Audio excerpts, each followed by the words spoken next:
Você está no canal Eu Estudo a Lição com o pastor Samuel Camilo. Hoje é terça-feira, dia 3 de setembro de 2024. E o tema que estudaremos na nossa lição da escola sabatina será o abominável da desolação. O texto que serve como base para o nosso estudo de hoje encontra-se no Evangelho de Marcos, capítulo 13, versos 14 a 18, que diz assim: Mas quando vocês virem o abominável da desolação, situado aonde não deve estar, quem lê entenda, então os que estiverem na Judéia fujam para os montes. Quem estiver no terraço não desça, nem entre para tirar de casa alguma coisa. E quem estiver no campo não volte atrás em busca de sua capa. Ai das que estiverem grávidas e das que amamentarem naqueles dias. Orem para que isso não aconteça no inverno. Quando olhamos aqui para esse texto, e esse é um dos textos que traz algum tipo de dificuldade de interpretação, principalmente no meio cristão evangélico hoje em dia.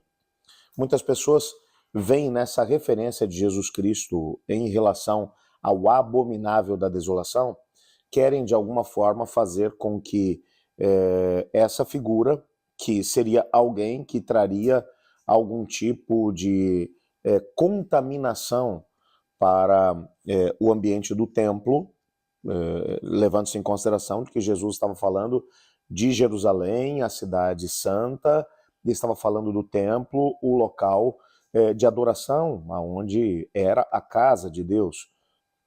Lembre-se que os discípulos haviam feito uma pergunta ao Senhor: Senhor, quando acontecerão essas coisas e que sinal haverá da tua vinda e da consumação dos séculos?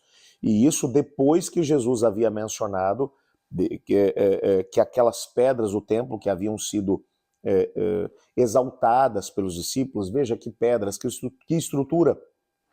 Jesus disse a eles: Em verdade vos digo que aqui não ficará pedra sobre pedra, tudo será derribado. Então os discípulos vão perguntar: que sinal haverá da tua vinda e da consumação dos séculos? Nós já estudamos sobre isso, tanto no domingo quanto também ontem falamos um pouquinho sobre isso. Jesus, portanto, está falando do templo. Esse abominável da desolação seria alguém que traria abominação ou contaminação para o contexto do templo.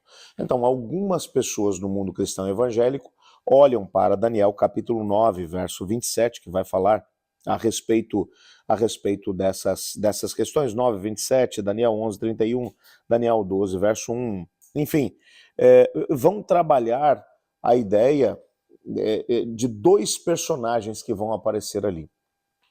Aparece ali a ideia do ungido, e ungido, a palavra ungido, em hebraico é Messias, ok? É Messiah. Essa palavra é uma palavra que ela dá origem ao ministério que Cristo Jesus desenvolveria. Ele é o Messias, ele é o ungido, representando a primeira vinda de Cristo Jesus.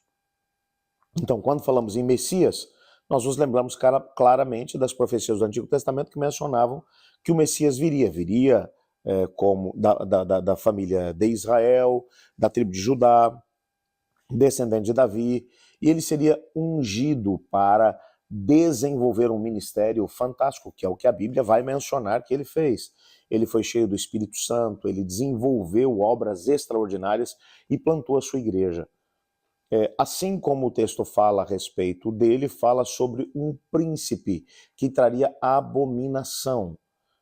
Esse príncipe ele é apresentado logo dentro do mesmo contexto em que é apresentado o Messias, o que significa que esse príncipe que traria a abominação, esse príncipe ele teria que agir num período próximo do período do Messias. Quando alguns evangélicos querem pegar Antíoco Epifânio, que foi um rei seleucita, que acabou reinando antes, pelo menos 200 anos antes de Cristo Jesus, quase 200 anos antes de Cristo Jesus, e que fez um sacrifício, por exemplo, de um porco dentro do templo de Jerusalém. O templo foi, claro, profanado naquela época, mas nós não conseguimos entender esse abominável da desolação como alguma coisa que tivesse acontecido antes da chegada do Messias. Dentro do capítulo 9 de Daniel, nós entendemos que o abominável da desolação, ele apareceria logo depois da chegada do Messias. E quando Jesus vai falar a respeito do abominável da desolação, ele vai mencionar essa chegada do abominável da desolação como sendo um sinal que deveria fazer com que os cristãos fugissem de Jerusalém.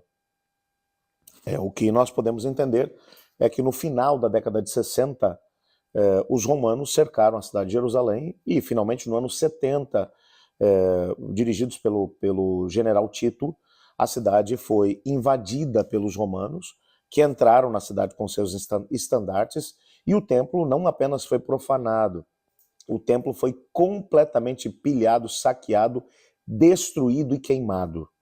Os judeus que estavam dentro da cidade, em sua grande maioria, acabaram morrendo. É bem verdade que houve pelo menos 2 cercos.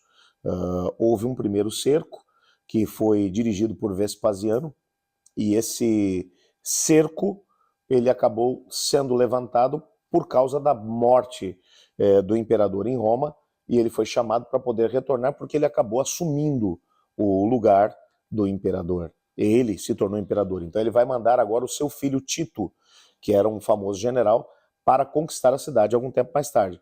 Entre uma invasão e outra, os cristãos tiveram a possibilidade de poder escapar da cidade. Nenhum cristão morreu, porque eles se lembraram dessa profecia feita por Jesus.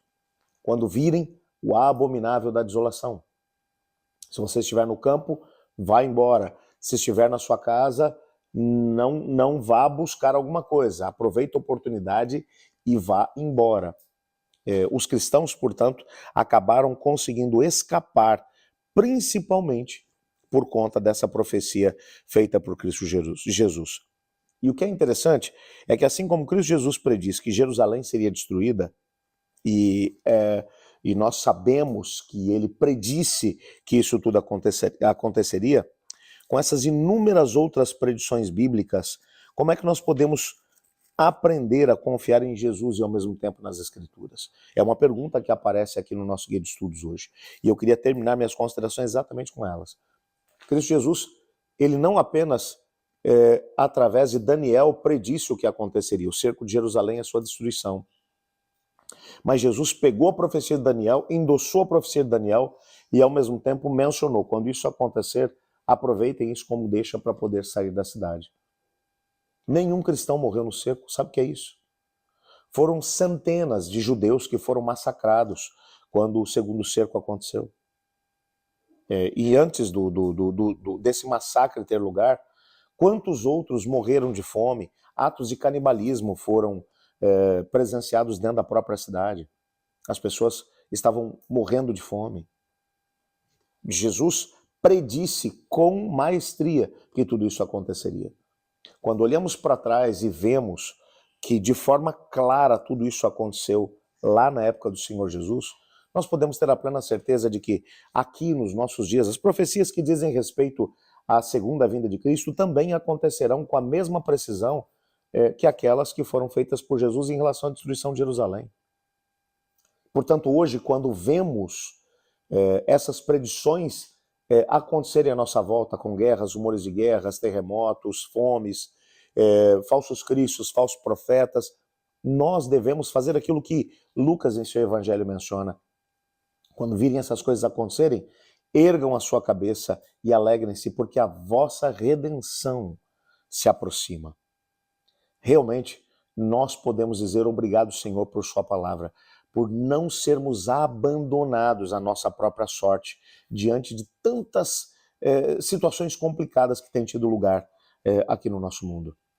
Eu estou aqui no Rio Grande do Sul, enquanto gravo essa lição, e eu tive a oportunidade agora, na semana passada, de fazer uma semana de oração em uma igreja, na Igreja dos Campos Verdes, ali em Alvorada, fazendo algumas visitas junto com o pastor Adilson, o pastor que me recebeu. Ele me mostrou, por exemplo, em determinada parte do bairro, uma grande quantidade de entulho que foi trazido para ali. Entulho que foi levado de Porto Alegre, principalmente por conta das questões ligadas à grande enchente que teve lugar. Aqui, há alguns meses atrás, Eu pude passar por alguns bairros numa cidade onde trabalhei, a cidade de Esteio, e a gente viu as marcas da água nas casas, várias delas, marcas que chegavam na altura do telhado. A gente passando pelas ruas e não conseguindo ter um vislumbre de como isso poderia ter acontecido, pelo menos naquele lugar. A gente vai olhando para isso tudo é uma coisa que toca forte o nosso coração quando conversamos com pessoas que perderam absolutamente tudo nessas enchentes.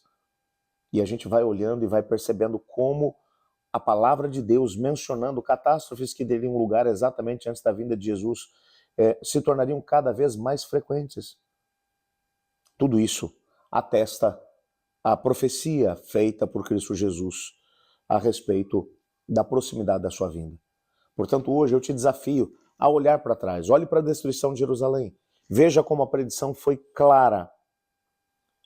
O Messias viria, pouco tempo depois viria o abominável da desolação, Jerusalém seria destruída e os cristãos veriam no próprio cerco, veriam a possibilidade de poderem escapar da cidade, o que eles acabaram fazendo. Devemos agora olhar para esse tempo em que vivemos e ver nas predições relacionadas à segunda vinda de Cristo uma oportunidade para podermos colocar a nossa vida em ordem com Deus, sabendo que muito em breve o céu se abrirá e Jesus voltará em poder e grande glória. Prepare-se para isso. Vamos orar? Obrigado, Senhor, por tua palavra e pela certeza que temos de que nos amas. Ajuda-nos a podermos olhar para trás e ver no cumprimento profético uma garantia de que as profecias relacionadas a esse tempo também acontecerão. Nos colocamos em tuas mãos, Pai, no nome santo de Jesus. Amém. Eu estudo a lição e você?